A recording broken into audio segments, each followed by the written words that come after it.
About 20 years ago at our wedding, our theme song was called "If I Fall Behind, Wait for Me" by Bruce Springsteen.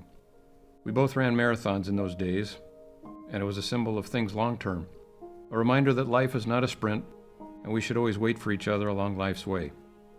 This was difficult at the time because my wife was really like the ever-ready bunny. No shortage of energy and or commitments. "Book me early," she would say. As the years went by, we both slowed down, but the last 5 years for her were really a trial. The energy decreased, and the search for answers why increased. And that's the worst part, not knowing what the heck is wrong. Is there an illness? If so, what is the source? What's the cure?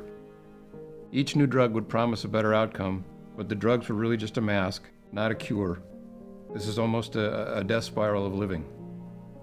There's no way to comprehend the depth of depression and desperation as you watch your lifelong partner fall behind and become someone so different than the person you used to know. And yet sometimes the bunny does return, and you hope she merely fell behind, and it was just a slow spot while she was catching her breath during a much longer race, which has no finish line. I had once lived an active and healthy lifestyle. I traveled and I ran marathons. I've hiked, I've climbed, I've biked, I've trekked throughout the world. But eventually, I just about gave up as I struggled to get through the day without pain. The first time that I noticed something was up, I happened to be visiting Nancy at her home, and she was running to the doctor to get some paperwork done so she could go on an international trip. And I could tell that her sense with the doctor was different. She had opened up about privacy and other things she needed for the trip, and it seemed to me that there was potentially something more to the story. She had always been very athletic, outside, running, and I could tell that she didn't have the energy that she used to. She wasn't really saying much originally. She really keeps things very, private. This is a person who has been fit all her life, whether it was running, swimming, volleyball, hiking, biking, you name it, to having trouble going up the stairs in the house. My journey began with a rash, and soon the tests and the biopsies began, and the endless list of possible diagnoses was thoroughly explored, one by one, ruled out. It wasn't Lyme disease, it wasn't lupus, it wasn't leprosy, and it wasn't something that I picked up on one of my trips in China, India, or Africa.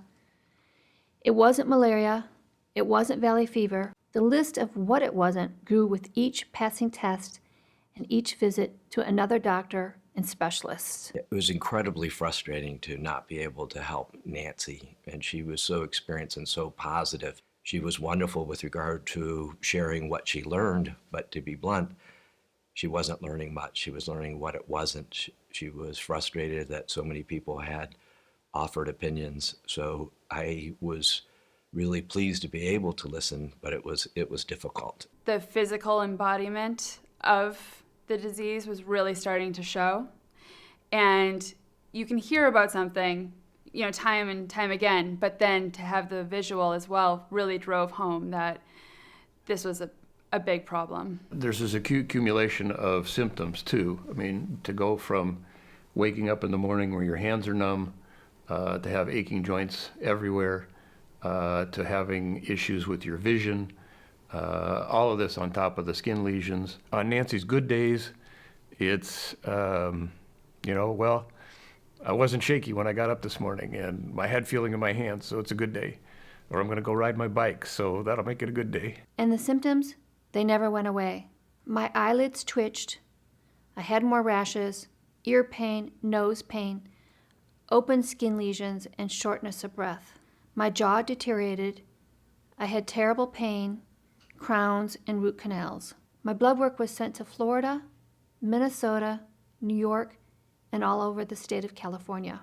There were some real low points as Nancy went to doctor after doctor and didn't get information that she was looking for. And it was especially discouraging because these were world-class organizations, UCLA, Mayo Clinic. To have her be afflicted with this and to realize that nobody kind of understood what was going on, or that there was possibly no cure, it just didn't make sense. I deal with uncertainty every day in my line of work, and I can accept that. But when you come home and realize that it's uncertainty that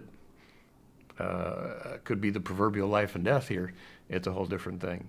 Endless appointments and medical examinations, including grand rounds, moved forward with very little resolution in sight. The poking, the testing, the pain, the fatigue, all continued. I wanted to hide, and I wanted to suffer out of view of everyone, but there was still no diagnosis. One of the hardest parts was discovering that no one believed that I really didn't know what was wrong with me. If you think about the primary care physician meeting the patient for the first time, they're there to help, they're there to make a diagnosis, and it is very frustrating to not have the knowledge or the testing available to them that would allow them to identify this disease before patients go through 2 or 3 years of doctor shopping and being told, well, you don't have this, I don't know what you have, and oftentimes I think doubting whether these problems they have are real or not. As Nancy was visiting more doctors and not getting answers, it was very frustrating for her. I was very pleased that she didn't give up. The diagnosis is often complicated by the fact that common diseases also cause arthritis and painful joints and a skin rash, and these pose problems for the patient and the doctor in making a diagnosis. When we're in medical school, we're taught when we think of different diagnoses and we hear hoofbeats, we should think of horses, not the rare zebra. And so while doctors spend 3 years investigating all of the horses, it takes a pretty special person to figure out that this case is indeed one of those zebras that only comes around once in a very rare time, and that's usually a special doctor or a special collection of symptoms that occurred just at the right time to suggest the right diagnosis. Epiphany often occurs when the doctor hears the story of how both ears are involved, and oftentimes it's that signal, because there aren't too many diseases where the ears are involved, become inflammatory, become red and painful. And that's often a signal that leads to a detailed story. You uncover many other symptoms that have come and gone over time, and that often is what helps make the final diagnosis. So what did I have? Nancy was diagnosed with relapsing polychondritis, which is a very rare and unusual autoimmune disease. It affects on the order of 3 to 5 people per million and is very protean in its effects. It's a disease where the body turns on itself and cells of our immune system attack the cells in our own body. In relapsing polychondritis, they specifically attack cells that have cartilage in and around the area. Once Nancy got her diagnosis, we immediately started to find out what we could. And it was in fairly short order. You realize that there wasn't much information out there. It was hard to find almost anything that was relevant, even the basics. What was it? What caused it? What were the treatments? What was the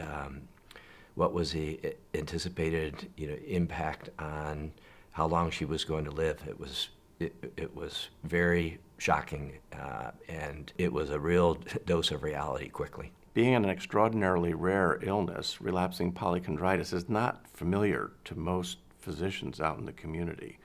I think it's fair to say that the average doctor will never, ever see a case of relapsing polychondritis in their normal practice.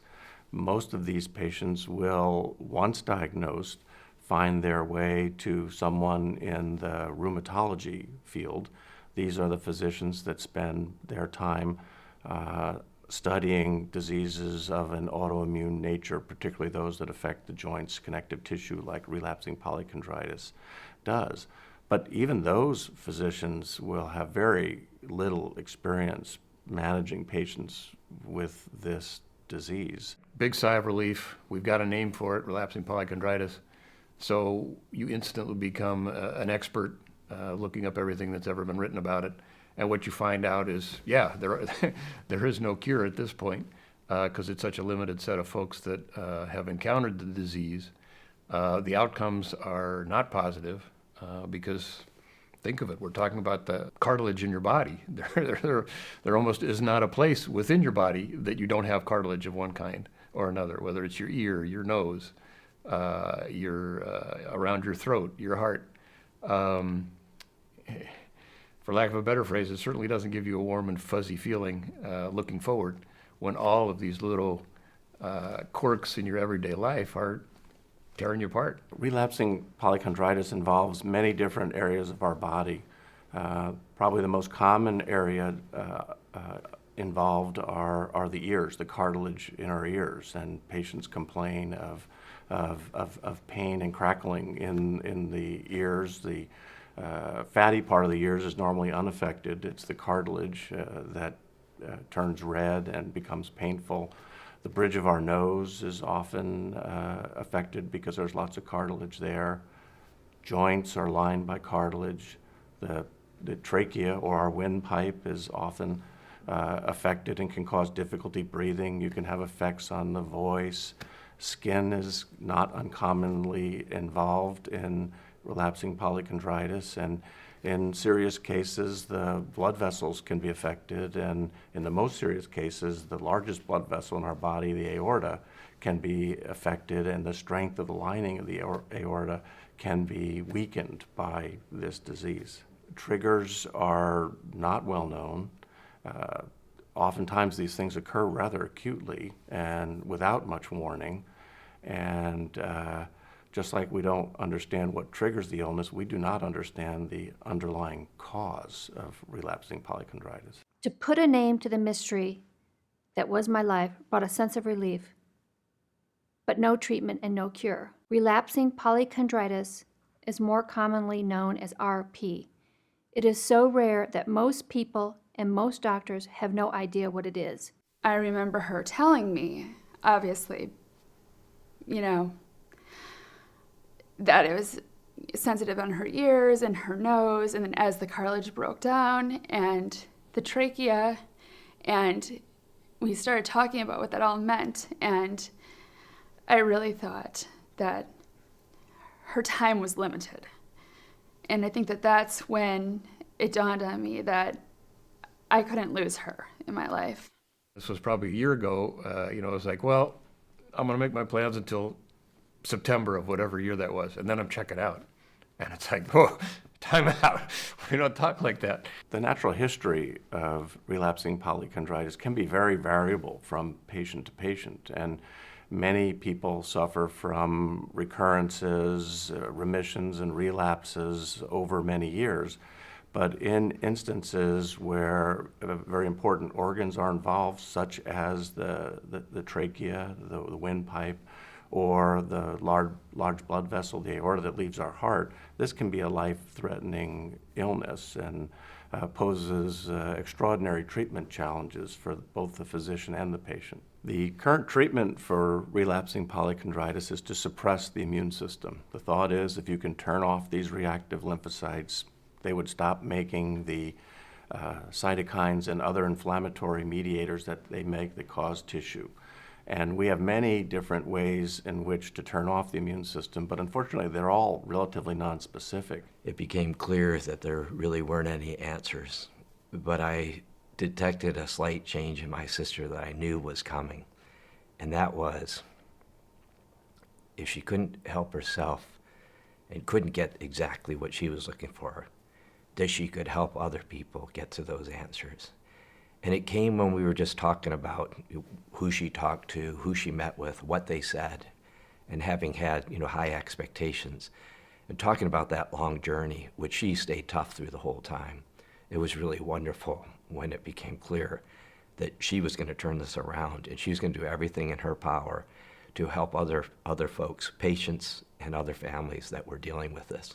And at that point, Nancy realized I need to bring this to light. I need to not only tell my family, but I need to get the message out there. And I need to start sharing the information that I've been gathering for the last, 5, 6 years and bring this cause, into the spotlight. Given her position in life, her resources, her outgoing nature, what the heck? Let's turn this around. Let's get a little more positive, less fatalistic. Not necessarily. Sure, you hope you find a cure, or you hope you can, move the proverbial football a little bit further down the field in terms of finding a cure, doing more research. But let's at least get the facts out to some folks who may feel a little bit better if they know what they have, and not necessarily what stage they may be at or quality of life they have, but at least to get that fact in front of them.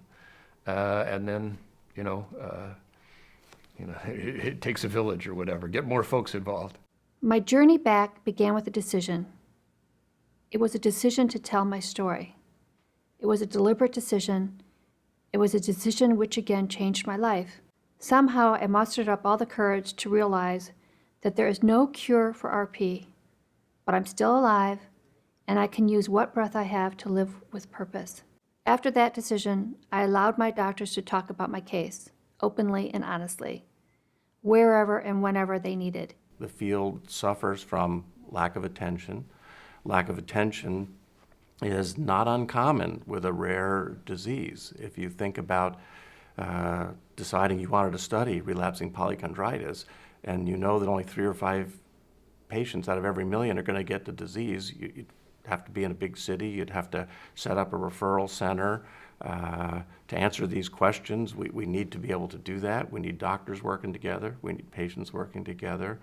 Well, some fields have solved these problems by forming networks, because the only way to develop new therapies is to understand the disease process and then get patients treated in like manners, follow the outcomes of the results, discard therapies that don't work harder on therapies that do work. And oftentimes this comes by the formation of networks. They can be formed by doctors, they can be formed by volunteer groups, often driven by patients who are affected and become frustrated by the lack of options, the lack of information out there for their disease.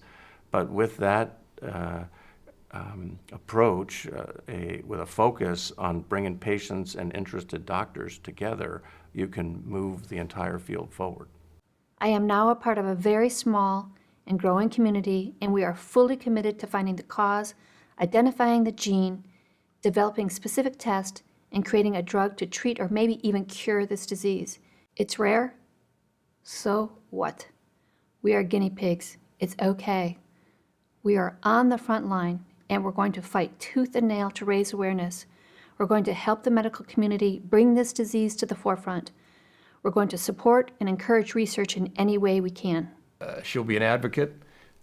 She'll be a junkyard dog, a killer attack on this disease or this cause. I've always been inspired by my sister, and I've always had high expectations. Anytime she said she was going to do something, she did it. And so when it became clear that she was going to help other people, I thought, boy, this is going to be a wild ride, because she's going to do things that other people wouldn't do. She's such a strong individual, and she's made such a commitment to herself and now to others to carry on and power through.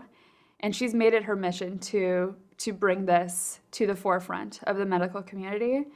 And I think in that way, everybody else who has this is lucky that she also has it.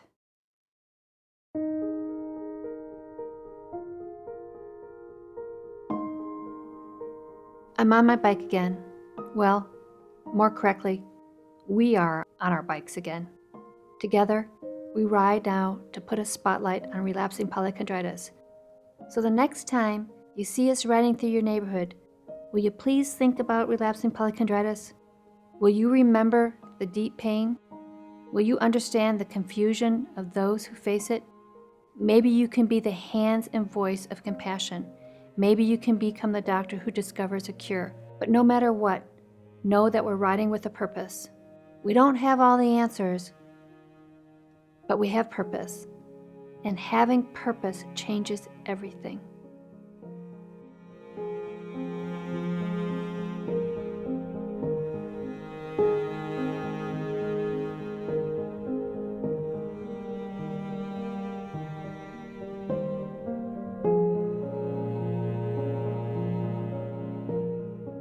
For further information, please contact the Relapsing Polychondritis Awareness and Support Foundation at www.polychondritis.org.